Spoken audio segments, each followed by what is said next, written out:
Hello मेरे प्यारे दोस्त, आप सभी लोगों को योगिनी एकादशी का हार्दिक शुभकामनाएं। चलिए आज हम लोग योगिनी एकादशी का व्रत कथा सुनेंगे।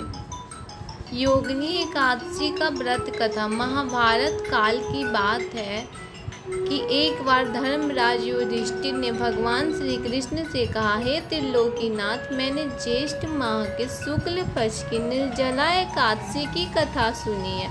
अब आप कृपया करके आषाढ़ मास के कृष्ण पक्ष की एकादशी की कथा सुनाएं। तो श्री कृष्ण भगवान ने कहा, हे पांडुपुत्र, आषाढ़ माह के कृष्ण पक्ष की एकादशी का नाम योगिनी एकादशी है। इसके व्रत से सभी पाप नष्ट हो जाते हैं। इस व्रत इस लोक में भोग तथा परलोक में मुक्ति देने वाला है। हे धर्मराज, यह एकादशी तीनों लोकों में प्रसिद्ध है। इसके व्रत से सभी पाप नष्ट हो जाते हैं। तुम्हें मैं पुराण में कही हुई कथा सुनाती हूँ, ध्यान पूर्वक श्रवण करो। कुबेर नाम का एक राजा अलकापुरी नगरी नाम की नगरी में राज करता था। वह शिव भक्त था। उनका हेममाली नामक एक यश सेवक था जो पूजा के लिए फूल लाया करता था। हेममाली की विशाल नाम की एक अति सुंदर स्त्री थी।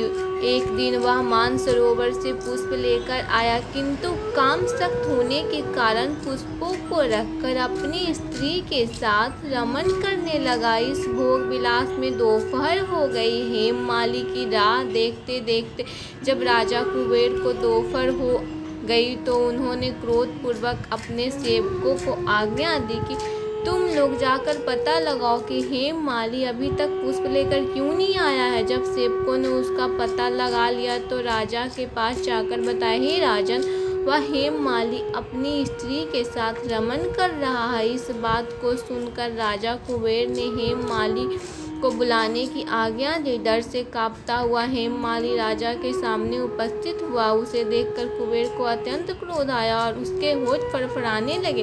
राजा ने कहा, अरे अधम, तूने मेरे परम पूजनीय देवों के भी देव भगवान शिव का अपमान किया है। मैं तुम्हें श्राप देता हूँ कि तू स्त्री वियोग में तड़पे और मृत्यु लोक में जाकर कोढ़ी जीवन व्यतीत करे। कुबेर के श्राप से वह तत्क्षण स्वर्ग से पृथ्वी पर आ गिरा और कोढ़ी हो गया। उसकी स्त्री भी उससे बिछड़ गई। मृत्यु लोक में आकर उसने अनेक भयंकर कष्ट भोगे, किंतु शिव की कृपा से उसकी बुद्धि मलिन न हुई और उसे पूर्व जन्म की भी सुध रही। अनेक कष्टों को भोगता हुआ चलते चलते वह मार्कंडेय ऋषि के आश्रम में जा पहुंचा। वह ऋषि अत्यंत वृद्ध तपस्वी थे। वह दूसरे ब्रह्मा के समान प्रतीत हो रहे थे और उनका वह आश्रम ब्रह्मा की सभा में समान शोभा दे रहा था। ऋषि को देखकर हेममाली वहां गया और उन्हें प्रणाम करके उनके चरण में गिर पड़ा। महर्षि की बात सुनकर हेममाली बोला, हे मुनिश्रेष्ठ, मैं राजा कुबेर का अनुचर था। मेरा नाम हेममाली है।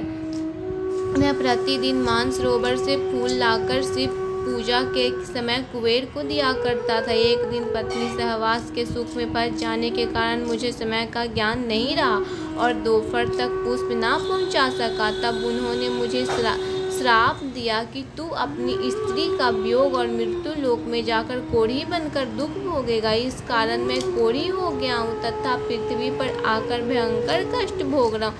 अतः कृपया करके आप कोई ऐसा उपाय बताएं जिससे मेरी मुक्ति हो। मार्कंडेय ऋषि ने कहा, हे हेममाली, तूने मेरे सम्मुख सत्य वचन कहे, इसलिए मैं तेरे उद्धार के लिए एक व्रत बतलाता हूँ।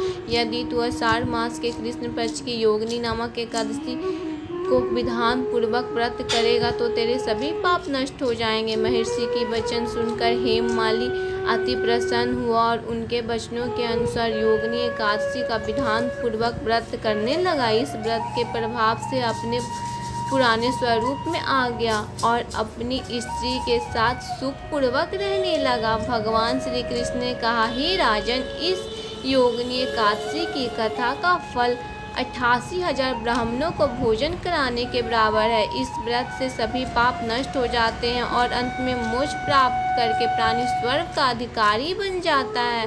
राधे राधे, जय श्री कृष्ण।